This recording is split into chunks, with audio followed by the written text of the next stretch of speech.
Vámonos. ¿Qué pasa, Manelson? ¿Qué pasa, Patronius? Pues nada, vamos por la Capitano. segunda, ¿no? ¿O qué? La segunda, tío. Dicen que no son buenas las segundas, pero esta va a petar, ¿eh? Yo Justo. lo veo. Aunque no lo parezca, estamos más metidos en el verano que lo que estábamos antes. Sí, sí, sí. Ahora el verano va asomando poco a poco. Ya la sangre se va alterando. Ya lo notamos. Que, manito, para poner en contexto a la gente que no estuvo en el vídeo anterior. La vez anterior hablamos sobre los orígenes y el surgimiento del reino nazarí de Granada, Sí. que de hecho lo fundó Uno de Jaén. uno de Jaén, Por eso la es. cara, tío, por la cara.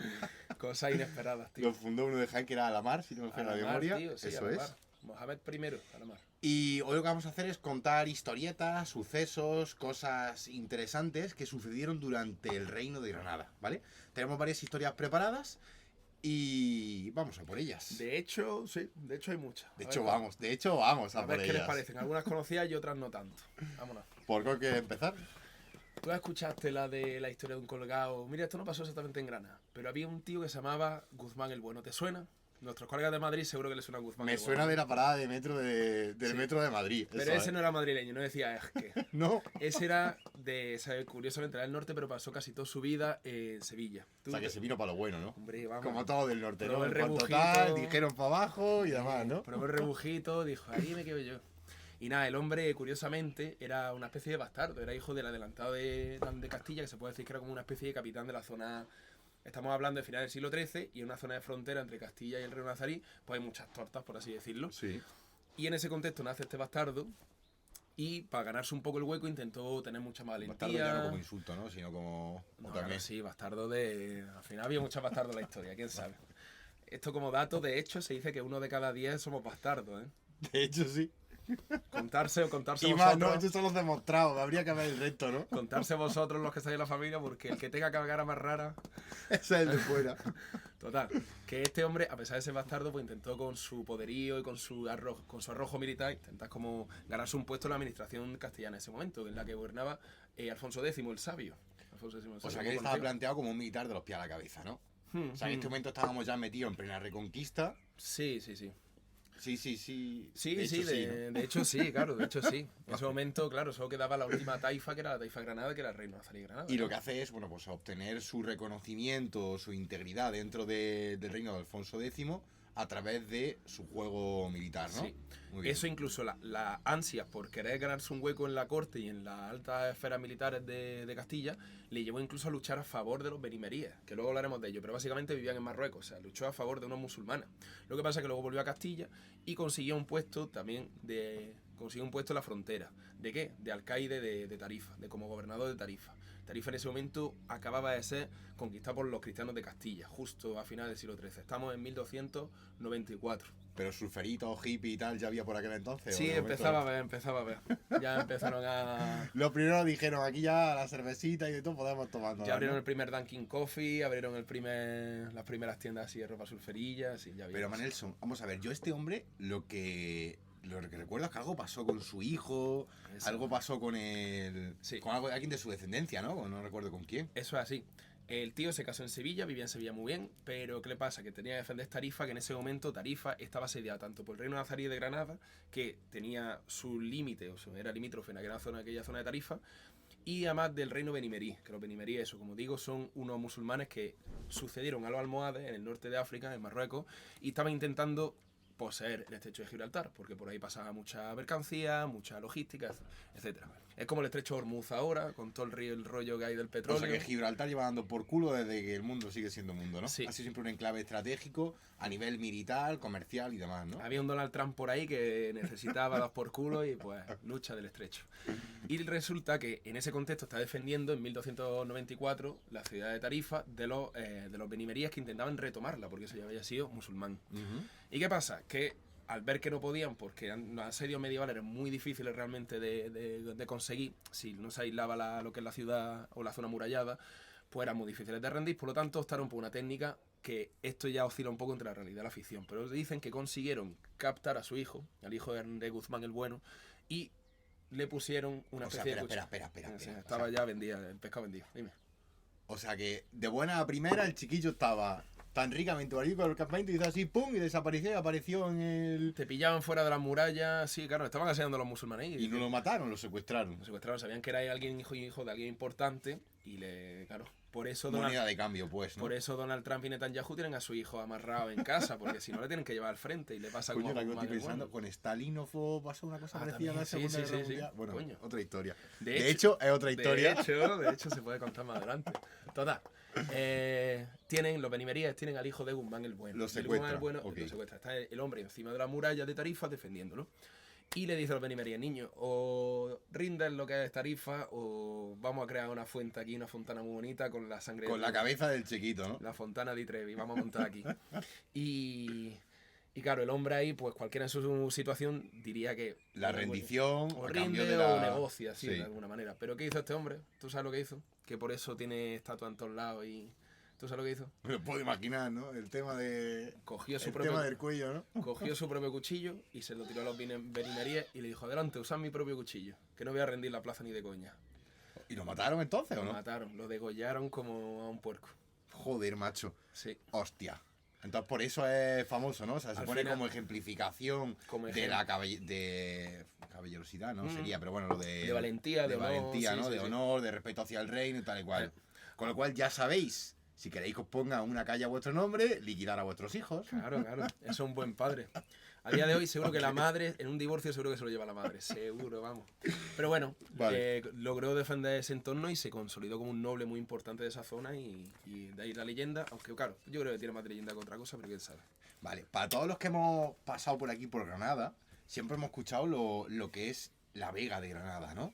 Que es una zona que es muy, muy rica a nivel, bueno, pues esto, más que nada de patrimonio natural, ¿no? Sí. De hecho, bueno, estará protegida y demás, pero creo que también tiene algo muy importante que ocurrió, ¿no? Lo que se llamaba el desastre de la Vega. Mira, esta es una historia muy curiosa, Pedrico, me alegro que lo preguntes, porque de hecho se llama o Desastre de la Vega o Maravilla de la Vega, depende de en qué lado estés. Para los cristianos fue un desastre el copón, por lo tanto fue el desastre de la Vega, y para los musulmanes que viven aquí en este momento en Fue Granada, fantástico, fue fiesta. de Palá, ¿no? En vez de Hombre. pa' Dios, de Palá. Sí, sí, es una historia curiosa. La Vega de Ole. Granada, como dices, es un sitio muy rico, sobre todo en agricultura, porque es una zona muy fértil, que siempre ha estado bañada por las aguas que bajan de Sierra Nevada, etcétera, por lo tanto es una zona muy fértil. Animo a quien me escucha que si alguna vez compra espárragos o algo parecido, mire de dónde vienen, porque muchos vienen de la Vega de Granada. Y Eso no creo que se queden, eso se lo llevarán a restaurantes y demás, ¿eh? no te creas, no te creas. Habrá que ir a buscarlo. Sí, en algunos sitios buenos. De hecho, en sitios gourmet. Iremos a buscarlo. De hecho, hay que... Pero, lo que pasa, claro, hacer una zona tan rica y depender tanto de la supervivencia del reino nazarí de esa zona de agricultura, pues dijeron, a principios del siglo XIV, dijeron en ese momento unos infantes. Que ahora te voy a contar por qué los infantes y no los reyes. Vamos a bloquear esa zona, vamos a evitar que tengan ese recurso de la Vega, conquistando los pueblos de ahí, y así el reino nazarí caerá poco a poco. Estamos hablando en el 1319, o sea... O sea, una estrategia militar es simplemente quitamos el suministro de alimentos a todo lo que es la ciudad de Granada. En este caso conseguimos que poco a poco vayan rindiéndose, Sí. o si no rindiéndose, ir limitando la capacidad logística o militar que puedan llegar a tener, ¿no? Sí, lo que se llama un Netanyahu, tío. Se llama un Netanyahu. No, sí, es al final una estrategia militar que se ha usado durante mucho tiempo, pero le salió, le salió fatal la jugada. En ese momento, el rey había muerto hace poco, el rey de Castilla. Pero, espérate, importante, para la gente que no seamos como yo tan conocidos en historia, o sea, los infantes no eran los hijos de Alfonso, ¿no? No, tío. Eran familiares de alguna manera de Alfonso X del Sancho. Claro, porque aquí lo suculento es que este hombre en ese momento no tenía edad para reinar, ¿no? Estaba regentado Claro. el gobierno. Sí, ha pasado muchas veces en la historia. En este caso, había un rey castellano que se llamaba Fernando IV. Fernando IV eso reinó a finales del siglo XIII, principios del XIV. Es importante porque murió muy pronto, entonces dejó un niño muy pequeño que aún no podía reinar, que sería el futuro Alfonso XI. Pero Alfonso XI era un niño. Y esto fue el que hablamos la vez anterior, ¿no? No, Este Alfonso, otro. este es Alfonso XI. Ahora hablaremos más de Alfonso XI, único rey en la historia que ha muerto de peste negra que se sepa. Ese se murió de peste negra, pero es otra historia, de hecho. La cosa es que, claro, como era muy jovencillo, pues ¿quién iba a gobernar? En primer lugar, pues su familiares más Espérate cercanos. que tira la chuleta, que eran el infante Pedro de Castilla y el infante Juan Sí. de Castilla, ¿no? Juan de Castilla, además, era su tío o su tío abuelo, si no lo tengo, creo que era como hermano de Sancho IV, en fin, una movida que no vamos a sacar aquí ahora. La cosa es que intentaba conseguir el reino de las maneras máximas posibles. De hecho, se alió con los benevilíes, el traidor. para intentar llegar al trono castellano, pero no lo consiguió. Por lo tanto, se quedó con el título de infante, que es sencillamente una persona que pertenece a la familia real, pero no reina. O sea que estos dos, sin autorización expresa del rey, deciden conquistar la zona de la Vega para ir profundizando en la reconquista. ¿Y qué ocurre en esta batalla entonces? De hecho, es que claro, es que estos dos infantes, eso, que querían ambos fortalecer un poco su potestad, ¿no? En ese momento, de hecho, el otro infante, uno de ellos era Juan y el otro has dicho que era Pedro o Alfonso. Era perdido chuleta. Juan de Castilla y Pedro de Castilla. Pues Pedro de Castilla además era muy envalentonado, era más joven y quería demostrar su valía. Total, se plantan aquí en La Vega, conquistan un par de pueblos, pero... Espera, ya sé yo por dónde van los tiros. Ya sé yo lo que me quieres decir. Si estamos hablando del desastre o de lo contrario, de ese que algo le pasó a estos tíos, ¿no? Nada bueno. De hecho, sí, ¿no? De hecho, sí. Nada bueno, tío. No me hubiera gustado estar en su piel. Porque encima era julio, finales de julio. Aquí como todo el mundo... la solana dando duro, ¿no? Aquí se pusieron 56 grados a la sombra, vamos. Y vinieron sin crema solar, tío, como lo quería en Málaga, tío. Pues se ponen como gambas. Pues vinieron del norte de Burgos, de León, ¿no? Que no da el sol ni para Dios, y aquí de repente, pues barbacoa. Total, se plantan ahí en la Vega de Granada, montan su campamento, y entre el sol, entre la mala gestión, traían máquinas de asedio, no conocían bien el terreno. Entre sin agua, sin comida y sin nada. Claro. Estamos vendidos. Dicen, mira, mejor nos vamos, aquí se va a liar. Y están huyendo dirección Sevilla y están pasando por la Vega por lo que ahora es Pinos Puente. Pinos Puente es un pueblo muy conocido que tiene un cerro que se llama Cerro de los Infantes. ¿Por qué? Por esto mismo. Que Pinos Puente no es el del cementerio. Pinos Puente es famoso por muchas cosas. Esa es otra historia. Muchas cosas. Es otra historia, de hecho, la contaremos quizá en otra ocasión. Sí.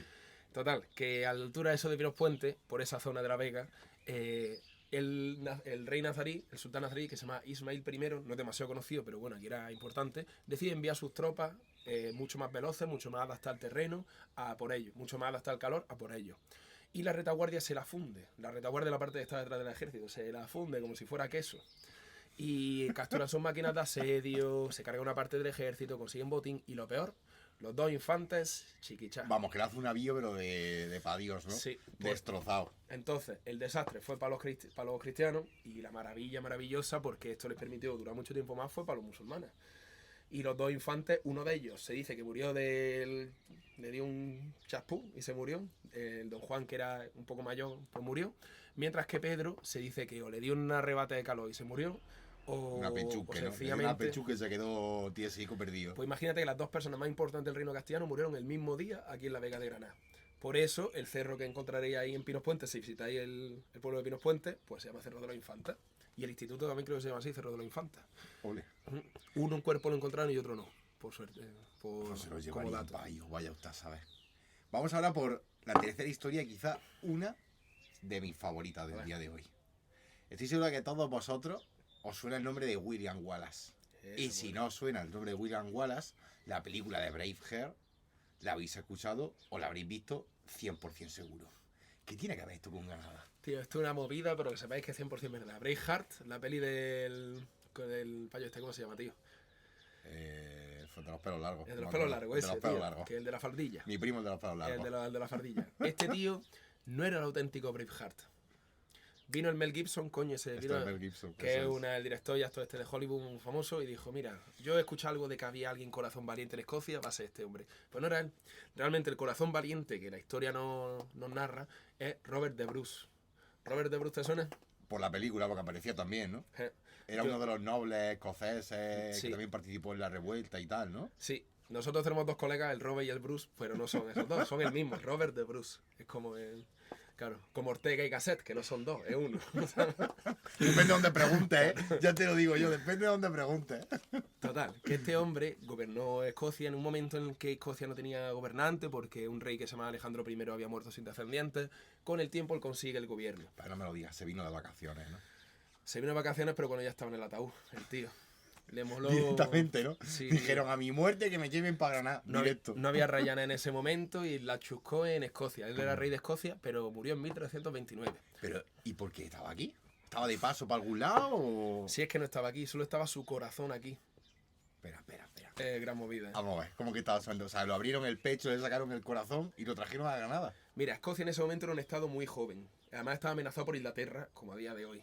Y Escocia tenía que ganarse el favor internacional, el favor de otros países. ¿Qué país muy importante había en Europa en este momento que daba legitimidad al resto? El Papa. Y para conseguir el favor del Papa, dice este hombre, vamos a hacer una cruzada. Una cruzada yo creo que el público sabe lo que es una cruzada, pero básicamente... Sí, que vamos a ir a tierra de pues, lo que sería hoy Israel y toda esa zona, ¿no? Claro. A luchar por los terrenos santos. Lo que se llama hacerse un Netanyahu. Justo. Eso mismo. Total, este hombre quería hacer una cruzada para ganarse el favor del Papa y de las comunidades cristianas en contra de Inglaterra. Por lo tanto, dijo, vamos a ir a Jerusalén a luchar. Pero ¿qué pasa? No puedo ir a Jerusalén a luchar si se muere. Porque se murió en Escocia. Así que le dijo a su colega más colegón, que se llamaba Douglas, el negro le llamaban, porque rapeaba. Es militar, el Douglas MacArthur. No No, eso sé, tiene tío. que ver, ¿no? Douglas el negro...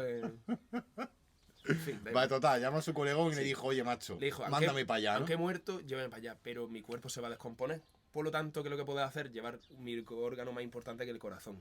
Su corazón lo metieron en un botijo y ese botijo A los lo... piratas del Caribe, ¿no? Hay Claro. un frasco con tierra, ¿no? Y lo Sí. llevaron para... La idea era llevarlo para allá, pero de alguna manera Douglas, pues acabó, o sea, en vez de tirar en barco directamente y llegar hasta Tierra Santa, pues fue por tierra hasta llegar a España. O sea, que imagino que fue a la Península zona de Ibérica. Francia bajó para aquí para abajo y luego de aquí era coger un barco y tiras para allá, Claro, ¿no? pero se dio Vale. cuenta de que los puertos del sur de la península ibérica, ¿quién gobernaba? Pero, tío, aquí en Nazarí. Granada estaban a palos, ¿no? Estaban a palos. Si es que yo ¿No creo que no se tuvieron en informó. cuenta o qué? Yo creo que no se informó, Ni tío. preguntó, dijo, tú tiras para adelante y ya vamos A día de viendo, ¿no? hoy eso, que vale que no había IA en ese momento, ¿no? Pero, coño, un poquito de mensajero. Te o llamaba a algo, tu tío. colega, ¿no? Bueno, ya mandaba una paloma o lo Una que paloma sea, ¿no? mensajera o algo, pues no se enteró el tío de que aquí estaba bien día. Total, que Total, llega que mandaron el corazón para acá. Douglas con el botijo, con el corazón de su rey, Robert de Bruce, llega a Andalucía en 1330. Y en ese momento, los musulmanes de Mohamed IV, si no me equivoco, se están dando de palos con los cristianos, para variar. Sí. En una batalla en Málaga que se llama la batalla de Tebas. Y los escoceses llegan ahí y dicen... Pero, dicen ¿y del qué tirón, pasan de puntilla? Dices, "Shh, aquí no hagáis mucho ruido, que tiramos para adelante y no se da cuenta de que estamos aquí". en vez de ir de colegas, pues se meten a luchar, tío. Al final esto es como... Sí, que eran no sé. cristianos también y dijeron, venga, para adelante aquí todos, ¿no? Esto es como una pelea de una caseta, de una feria, tío. Tú ves las tortas y en vez de separarlos tú te metes. Pues eso hicieron, tío. Y Se de metieron. hecho, el corazón estaba metido ahí en plena batalla. Estaba ahí el corazón, O sea, tío. fue con el tarro en un lado, el mandoble en otro y venga, vamos, taca, taca, taca. Y dando de torta al tío, el Douglas.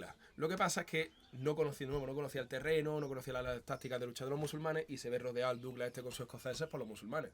Así que antes de morir, porque el hombre murió en esa batalla, en la batalla de Tebas, dicen que cogió el botijo con el corazón y lo lanzó con toda la potencia posible a los enemigos, No, pero gritando... que llegó Israel, ¿no? Directamente, ¿no? Netanyahu estaría por ahí. Tierra prometida. Total, tiró el corazón diciendo una frase tipo corazón valiente, sé siempre libre, algo así.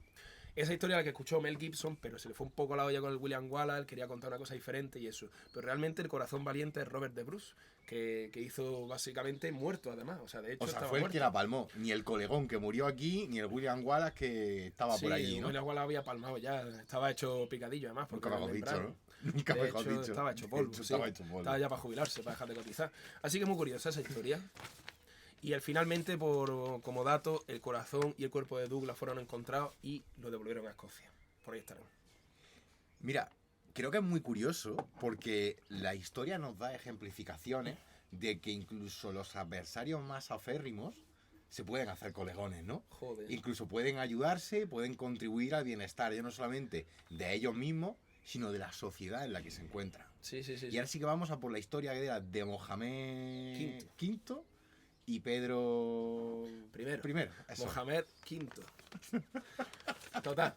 Sí, ese Quintillo para los colegas, ¿no? era O un cabeza. Botticelli. Ese era un máquina, tío. Vale. Y el Pedro I, tío, pasa algo parecido como el desastre de la Vega. Pedro I se le llama o el cruel o el magnífico.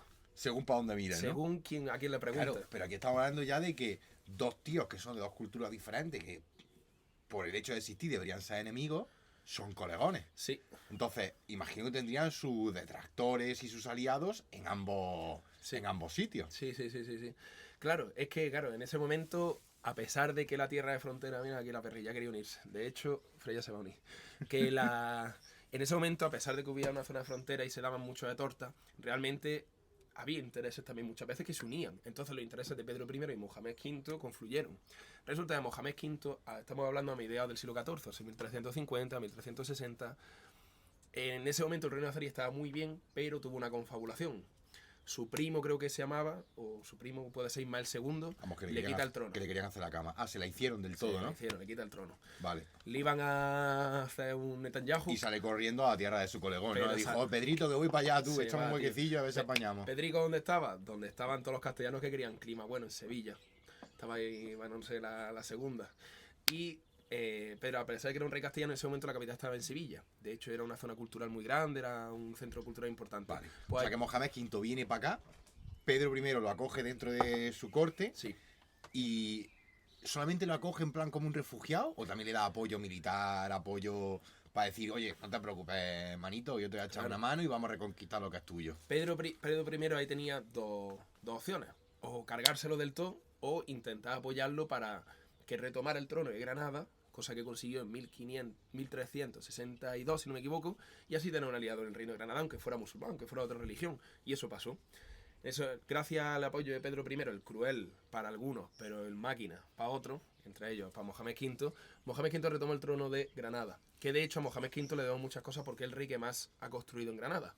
El Maristán, el Palacio de los Leones, la Fuente de los Leones, todo eso se construyó Mohamed V. Coño, y entonces no ha tenido representación de... O sea, pues entiendo que si son colegones, yo te digo, oye tío, quiero poner algo de cultura cristiana dentro de la Alhambra. O el Alcazaba de Sevilla, creo que era cristiano, sí. Meto cultura musulmana, así es. Lo guay de todo esto, Pedro, es que hemos estado hablando mucho de guerra, pero estos dos, después, cuando cada uno estaba con su trono, se caían muy bien. Sí, era muy curioso. Era como si Donald Trump invita al Kim Jong-un a una cena de tapas. Pues raro de cojones. La cosa es que, al final, eso, tanto artistas como poetas, como arquitectos, como que gente de letras en sí, vino a Granada y ayudó a Mohamed V como viceversa. Aquí, de hecho, en la Alhambra, si alguien se quiere visitar el palacio de toda esta zona de los palacios nazaríes, encontrará cerca de la Fuente de los Leones una serie de bóvedas que muestran pinturas de estilo gótico. Es un estilo gótico cristiano. Y dices, ¿qué hace en la Alhambra aquí? Unas pinturas góticas cristianas. Artistas. Que no están puestas a posteriori, ¿no? Claro, se pusieron tío, son exactamente... de ese momento y son casi únicas en el arte musulmán, tío, flipante. Pues esos artistas que envió Pedro I para decorar la Alhambra de Mohamed V. Mohamed V obviamente hizo lo mismo, nada sale gratis. Mohamed V envió a sus arquitectos y a sus artistas a Sevilla. Después de haber recuperado el trono, recuperó el trono y luego ya después envió a los arquitectos, a los escultores y toda la historia para contribuir a nivel cultural y estético, entiendo, a la construcción de los alcázares de Sevilla, tío. Para que luego salga en Juego de Tronos los alcázares de Sevilla y no la Alhambra, tío. O sea que de hecho, los que en teoría deben ser enemigos, pueden llegar a ser amigos, ¿no? Sí. Y no solamente serlo, sino contribuir a una mejora, en este caso, de su sociedad, ¿no? Sí, muy buen mal y todo, sí. Seguro que había sustancias de por medio por ahí. Pero sí. Vale. Vamos a ir ahora con la penúltima historia que tenemos hoy. Vámonos. Que es la leyenda de los Abencerrajes, ¿correcto? Abencerrajes, sí. Eso. ¿Tú has escuchado algo sobre los Ni Abencerrajes? puñetera idea. Parece un trabalengua, ¿eh? Tal cual. Poco granaí nos pueden decir tantas sílabas juntas. Hay que acordarlo, hay que acortarlo de alguna manera. Los Abences, ¿no? Los Abencerrajes es una castellanización de un apellido de una familia. Una familia musulmana aquí muy importante, que a finales del siglo XV, ya nos vamos al siglo XV, no siglo XIV, tenía mucha importancia en Granada. Sobre todo en la corte de ahí de los reyes nazaríes, en la Alhambra. Y básicamente lo que pasa, como en todos lados, como la gente del Barça y del Madrid, es que había dos bandos enfrentados en la misma corte de los nazaríes. Vale. Los Abencerrajes y los Cegríes. Por lo mismo, ¿no? Por el tema del poder. A lo de siempre, ¿no? Poder, los dos quieren mandar, así es. están ahí que no se deciden y vamos a darnos de palos. PP PSOE, tío. Vale, PP toda la vida, PSOE, a veces consultan unos, con otros consultan otros. Pero ¿qué pasa? Que ya hay alguna... Esto oscila mucho entre la leyenda y la realidad. Entonces no se sabe con qué sultán pasó. Algunos dicen que con Muley Hassan, el penúltimo sultán, y otros dicen que con Boabdil, que fue el último sultán. Ajá. La cosa, seguramente con Muley Hassan. Lo que pasa es que entonces los cegríes, vamos a decir que son el Barça, ¿vale? Los cegríes, bueno, el Madrid, porque son los malos, el Madrid. No, hombre, ya me lo toca los huevos, macho. Son el Barça, ya Venga, está, vale, mierda. vamos a quedarnos con el Barça. Bueno, un equipo que odia a todo el mundo. El Barça. Total, el Barça, los cegríes, susurran al oído del sultán. Susurran al oído del sultán. Nos van a furar, hermano, ya da igual, ya la hemos liado. Ya la hemos liado. Aprended de historia y menos fútbol. Joder. Bueno, escucha, espera, vamos a pensar un equipo que odie todo el mundo. Yo qué sé, el Rayo. El Tel Aviv Fútbol Club. No creo que exista, pero bueno, vale, total. de la vida. Sigue. De hecho, sigue.